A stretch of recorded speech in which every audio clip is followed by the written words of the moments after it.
Pessoal, hoje vamos falar sobre o motor Duramax 3.0, o novo motor 6 cilindros em linha da Chevrolet Turbo Diesel.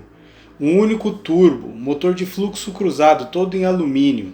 Motor usado recentemente pela Silverado nas versões de entrada da 1500, modelo 1500, que vai estrear aqui no Brasil ano que vem, em 2023. Não sei se com essa motorização, mas o modelo 1500 vai chegar aqui no Brasil ano que vem.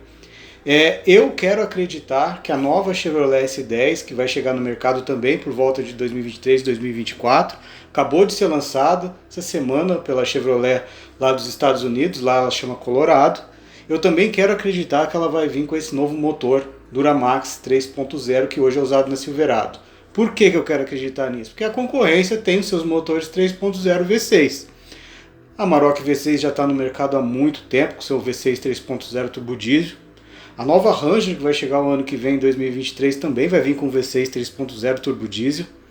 A Toyota tem o seu V6 turbo diesel 3.3, então é uma questão de ela querer colocar também na Hilux, né, na nova Hilux, na nova geração que vai vir também lá por volta de 2024, 2025.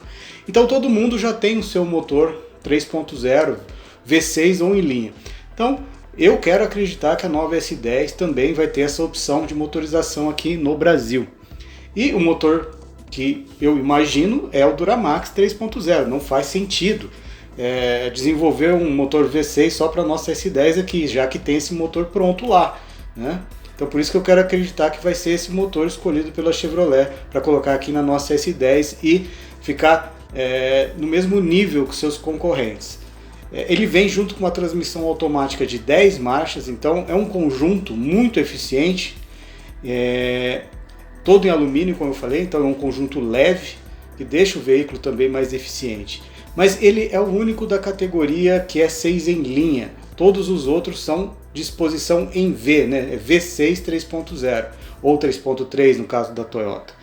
Por que a Chevrolet adotou um motor em linha e não em V? Qual que é a vantagem do motor em V em relação ao motor em linha? É o seu comprimento. O motor em V ele é mais compacto, o motor em linha ele é mais comprido, né? Então, é por isso. Mas, com o passar do tempo, os motores eles foram diminuindo a sua litragem, né? Olha, hoje a gente tem um motor 3.0 com 280 cavalos, 63 kg de torque, que é o caso do Duramax. Então a litragem é baixa. Se a litragem é baixa, o diâmetro do cilindro também é pequeno, 3.0. Ele tem 84 milímetros de diâmetro por 90 de curso. Então ele é um tamanho de cilindro pequeno. Então se você faz um motor em linha, ele não vai ser tão comprido como eram os antigamente, aqueles motores com a litragem maior. Então se consegue colocar no cofre de uma caminhonete pequena, como é uma Silverado 1500 lá, né, pequena lá, ou ainda mais a nova Colorado, a nossa nova S10, que vai crescer um pouquinho em relação à atual. Então cabe lá. Se a gente comparar com o V6 ele tem essa vantagem de ser mais curto, né? Mas a bancada do V é mais larga, né? Se a gente comparar com em linha. E o V6 ele ainda tem aquele problema de ser um motor desbalanceado. Para você não precisar daquelas árvores contrarrotantes para fazer o balanceamento num V6, você tem que abrir ele em 120 graus. Se você abrir um V6 em 120 graus, ele fica muito largo, vai perder toda a essência de ser um motor compacto. Então o que a engenharia faz? Abre ele 45, 60 graus e coloca aquelas árvores contrarrotantes. Então o motor V6 ele acaba ficando mais complexo que um motor 6 cilindros em linha, porque o 6 em linha ele já é naturalmente balanceado, ele não precisa dessas árvores. Então ele tem menos peças. Então o 6 em linha ele só tem vantagens em relação ao V6. A única desvantagem que ele tinha era o seu tamanho mais comprido, porque agora os motores têm uma litragem baixa e eles conseguem ser mais compactos. E ainda mais no motor diesel, que ele é mais cursado, né? E ainda seu diâmetro de cilindros consegue ainda ser menor. Então ele consegue ser mais compacto ainda. Não é só a Chevrolet que está adotando essa linha de motores em linha, 6 cilindros, turbo. A BMW também lançou alguns modelos, a Mercedes-Benz, então tem outras montadoras alemãs que também estão seguindo por esse caminho. Só que infelizmente a gente já está no fim dos motores a combustão, né, dessa onda de novos projetos de motores a combustão. Então a gente está chegando aqui no fim dessa era. Mas vamos falar sobre ele. Ele é um motor todo de alumínio, cabeçote de alumínio, bloco de alumínio. É aquele tipo de motor que o bloco ele tem que ser reforçado por baixo, né, pelo aquele sobrecárter, e depois vem a tampa lá embaixo, tudo em alumínio. Então a engenharia aproveita aquele sobrecárter para colocar a bomba de óleo e o filtro de óleo ali. Então ela é uma peça que agrega funções. Lá embaixo vem a tampa. Ele também é um motor que possui um único turbo. É um turbo de geometria variável.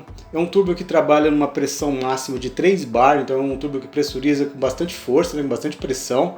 Ele tem um intercooler de água, né, de ar-água. Ele não é aquele intercooler que vai lá na frente da caminhonete, aquele radiador. Ele é aquele radiador que vai em cima do motor. Então ele é um radiador bem compacto, é um sistema de pressurização bem compacto. Sai do turbo, já entra no intercooler de ar-água e já desce no coletor de admissão. Então ele tem aquele atraso do turbo bem pequeno, né? O turbo lag dele é bem pequeno, se comparado a um motor com intercooler convencional. E não é só isso, né? Esses water coolers eles também têm a vantagem de deixar o sistema com uma temperatura de trabalho constante, independente se o veículo está num trânsito pesado ou em estrada, já que quem resfria ele é a água do sistema, né? E não o ar que está passando pelo veículo, né? Então ele tem essas duas vantagens se comparado com o intercooler frontal lá ar-ar. É um sistema mais moderno adotado pelas montadoras. Então a gente vê que é um motor bem moderno nesses pontos. Não só isso, o sistema de arrefecimento dele também é gerenciado pelo computador do motor, né? A válvula termostática dele é daquele tipo eletrônica, que quem controla a abertura e o fechamento dela é o computador do motor. Então ele consegue gerenciar o fluxo de água desse motor. Então ele consegue esquentar esse motor naquela fase fria dele, onde ele polui mais, bem rapidamente com esse tipo de pilotagem da bomba, não é nem da bomba de água, né? Do sistema de arrefecimento, né? É ali na válvula. Então ele restringe ou libera a passagem do fluxo de água gerado pela bomba, e assim esquentando mais rapidamente o motor, chegando mais rápido na temperatura de trabalho, e assim esse motor sendo mais eficiente quando a gente pensa em emissões, já que os motores a diesel hoje sofrem muito para se enquadrarem, né, nos sistemas de emissões dos seus países. Aqui no Brasil vai chegar o Euro 6 no ano que vem, então esse motor já é apto a rodar aqui no nosso país, que ele já atende essas normas, o equivalente a essas normas, né? Então aqui a gente está vendo uma foto que a gente consegue ver depois do turbo sai o escapamento ali, né? E logo depois do escapamento tem alguns sensores, tem a sonda, alguns sensores, e depois do escapamento já vem o catalisador de oxidação. Depois ele tem aquele incinerador, que é um bico injetor de diesel ali que incinera particulados. Ele é de tempos em tempos ele é atuado também pelo computador do motor para incinerar. Depois vem o DPF, que é aquele filtro de partículas mesmo, de retenção de partículas. E depois vai vir a pegada do EGR, que depois tem o radiador do EGR e vai lá para a admissão. E depois do EGR ainda tem uma borboleta, né? Tem uma borboleta no escapamento. A Chevrolet aqui ela foi diferente das outras fabricantes que coloca esse gerenciamento do EGR lá na admissão, né? Antes de entrar no coletor de admissão, o EGR ele tem uma borboleta. Aqui a Chevrolet fez diferente, ela colocou no escapamento do motor. Então, e essa borboleta, lógico, ela não fecha totalmente o escape, mas ela restringe quando o motor está em baixa carga, em baixas rotações, para recircular com mais intensidade os gases que são recirculados nesse caso depois de passar pelos dois filtros, tanto de oxidação, catalisador, quanto o DPF e incinerador.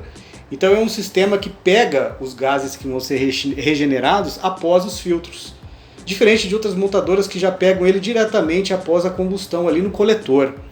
Então a Chevrolet ela fez diferente aqui, né? Eu acredito que é para sujar menos a admissão, já que o EGR ele causa danos bem grandes na admissão quando a gente pensa em sujeira. Então dessa forma, passando pelos filtros e depois regenerando, talvez suje menos. Pelo menos é isso que eu entendi aqui que a Chevrolet tentou fazer. Então ele tem essa borboleta lá no escapamento. Então por ter essa borboleta no escapamento, ela é refrigerada pelo sistema de arrefecimento, já que ela é um motor de passo elétrico e está lá no escapamento, um lugar bem quente. Então tem um sistema de refrigeração ali, lembra até os japoneses antigos que tinham esses sistemas de refrigeração nas borboletas, né? Os japoneses gostavam muito de colocar refrigeração nessas peças eletrônicas, né? Eletroeletrônicas. Então é assim, desta forma. E depois vai o escapamento ainda para o sistema SCR, que é aquele sistema que vai o tanque, né, de Arla 32 aqui no Brasil, que lá eles chamam de AdBlue. Cada lugar tem um nome aquilo. Então, repare como os motores a diesel hoje em dia tem vários sistemas após o turbo, né? Tem o catalisador, tem o incinerador, tem o DPF, tem o EGR e tem o SCR. Olha o absurdo que é isso. E depois ainda vai pro abafador e depois os gases são expelidos para a atmosfera, né? Então a Chevrolet ela tentou simplificar aqui na parte do EGR, né? Fez um sistema um pouquinho diferente dos outros fabricantes.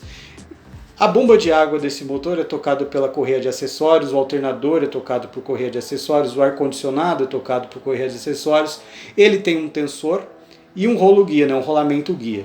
E é tudo tocado ali pela polia do virabrequim frontal ali, aquela polia tem aquela massa para absorver vibrações do conjunto. Então é um sistema de correia de acessórios bem simples, né? Praticamente só toca 3 coisas, né? Alternador, compressor do ar e bomba de água. Muitos fabricantes hoje em dia estão usando, né, direção elétrica, então a gente não vê uma bomba hidráulica aqui para a correia tocar. É o caso, né? A Chevrolet também não usa mais bomba hidráulica nesses motores, agora é elétrica.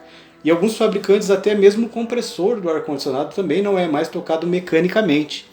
Ele também é elétrico, mas aqui não é o caso, aqui o compressor é mecânico, acionamento mecânico por correia.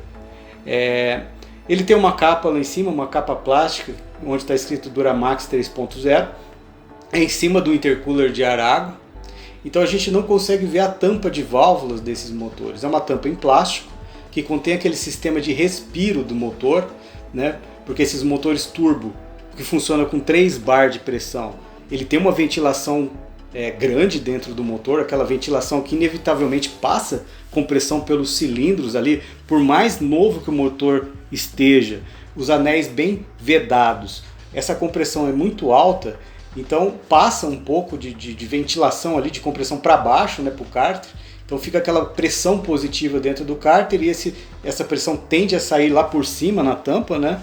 E como ela é mais alta, precisa de uma tampa que tem um sistema de labirintos, né, para separar o óleo do vapor bem refinado. E é o caso dessa tampa, como é um 6 em linha, ela é bem comprida, né, e de um lado dela, do lado do turbo aqui, tem aquele sistema de separação do vapor do óleo. Depois vem aquela válvula PCV e depois só o vapor é readmitido na admissão do motor. Então é um sistema já usado há muito tempo, né, desde o Euro 5, lá 10 anos atrás ou mais. Nada de novo aqui. O sistema de alimentação de diesel desse motor é da Denso. Né? Hoje em dia todos os fabricantes usam do tipo duto único. Né? Depois que caiu a patente da Bosch, né, todos adotaram esse sistema praticamente. Né? Não é 100%, mas a maioria adotou esse sistema. Então aqui no caso ele usa um Denso com bomba de alta. É tudo tocado por corrente. O trem de engrenagem desse motor é traseiro e é por corrente. Então ele usa 2 correntes. Ele tem uma corrente ligada lá embaixo no virabrequim que sobe e toca a bomba de alta. Depois ele tem uma outra corrente que sai da bomba de alta e toca os 2 comandos de válvula. Esse motor ele usa duplo comando no cabeçote. Ele é 4 válvulas por cilindro com aquele sistema de balanceiros roletados, ancorados por tucho hidráulico. Então é um sistema bem eficiente que rouba pouca potência para ser acionado, que deixa o motor mais eficiente. Então a gente vê que é um motor bem atual neste ponto, né? Os americanos gostam de vez em quando colocar algo mais tradicional, algo mais robusto, e aqui não tem nada disso. Eles adotaram tudo que tem de mais novo no mercado. O coletor de admissão dele é todo em plástico, ele usa 12 dutos de admissão, então cada cilindro são 2 dutos de admissão, 6 cilindros, 12 dutos. Um deles, cada cilindro tem 2, um deles tem uma borboleta que é acionada por um motor elétrico, um motor de passo elétrico gerenciado pelo computador do motor, muito parecido com os motores GD da Toyota, né, os 2.8 da Hilux usam esse sistema. É para melhorar o funcionamento em baixas rotações, com baixas cargas, para melhorar o enchimento do cilindro. Então eles fecham um desses dutos nessas condições, o que melhora o rendimento do motor em baixa, né? Principalmente quando o turbo ainda não carregou, né? Não encheu, na fase aspirada do motor, né? Quando não tem ainda o auxílio da pressão positiva. É um coletor todo em plástico, Como eu falei, o intercooler de ar-água já está lá em cima e já desce direto aqui pela borboleta eletrônica, então ele tem um acelerador eletrônico entre o intercooler e o coletor, né, o gerenciamento do acelerador, do pedal do acelerador. Então é um sistema bem compacto que diminui o lag, como eu falei. Os bicos injetores pulverizam o diesel em 3 etapas, como são atualmente os motores, né? Durante a compressão, ele já dá uma pulverizada já para preparar a misturar ar combustível. Depois que pressuriza, que está no ponto de explosão, é injetado o diesel, e depois que ocorre ainda a combustão, ainda é injetado mais um pouco, né? Aquele sistema de 3 pulverização, né, por tempo. Ele tem aquele volante do tipo aliviado lá atrás, porque ele usa uma transmissão automática de 10 marchas da própria Chevrolet, né, da própria GM. O filtro de óleo dele é daquele tipo descartável, não é refil. Aqui a gente consegue ver a válvula que controla a variação da turbina, né? As aletas mecânicas que variam a geometria da turbina, né? Então é um motorzinho elétrico aqui gerenciado pelo computador do motor. Ele é preso numa haste, né, que puxa ou empurra aqueles sistemas de aletas, né, que abrem ou fecham a passagem do ar para o rotor da turbina. A bomba de alta deste motor também é da Denso, ela trabalha com 2.500 bar. Então é uma pressão bem alta, né, para esses motores. A taxa de compressão desses motores é de 15:1, eu achei baixa. Os motores eletrônicos atualmente trabalham com uma taxa de compressão entre 17 e 18, chega até 18,5 em alguns casos. E aqui a Chevrolet ela foi bem conservadora, ela colocou uma taxa bem baixa, ela colocou uma taxa de 15:1. Isso é taxa baixa até para motores antigos de injeção indireta, né? Imagina hoje em dia no motor atual, né? Uma taxa bem baixa. Aqui a gente consegue ver a vareta de verificar o nível de óleo do motor. Ela vai lá na frente, né, para não precisar fazer esforço para puxar ela, fica bem ali na cara quando você abre o capô. O trocador de calor do óleo, né, que mantém o óleo numa temperatura de trabalho constante, né, sem ele perder a sua viscosidade, seu poder de lubrificação. O motor turbo ele precisa dessa peça. Em alguns casos até a transmissão automática é refrigerada por essa peça. Os conectores dos chicotes que vão presos nos bicos injetores, eles têm um revestimento cerâmico para ajudar no isolamento térmico, para eles não ressecarem, para eles não quebrarem, né, para eles serem mais duráveis. Eu gostei bastante desse motor pelo fato dele ser 6 em linha, dele ser compacto, da Chevrolet ter ido na contramão das outras fabricantes que insistem em fazerem motor em V, mesmo o 6 em linha sendo uma melhor opção. Então eu gostei disso. O turbo, como ele é fluxo cruzado, o turbo fica numa lateral, né, do motor, olhando ele de frente da lateral esquerda, né, então ele tem um posicionamento do turbo também melhor, mais baixo, né, não fica lá no meio do V lá atrás, mais alto, né. Ele usa esse intercooler de ar-água, então ele é um motor que ele está se destacando em relação aos concorrentes. Ele tem potências e torques equivalentes aos seus concorrentes, né. Ele está com 280 cavalos, 63 kg de torque, é o que a concorrência vai oferecer o ano que vem. Então ele é um motor que está no mesmo nível. Eu só espero que a Chevrolet do Brasil coloque ele na nossa S10, que eu imagino que vai ser lançado em 2024, se não for em 24 é em 25, mas eu espero mesmo que a nossa S10 venha pelo menos com a opção desta motorização. Seria bem legal. Então é só isso que eu tinha para falar, pessoal. Até o próximo vídeo.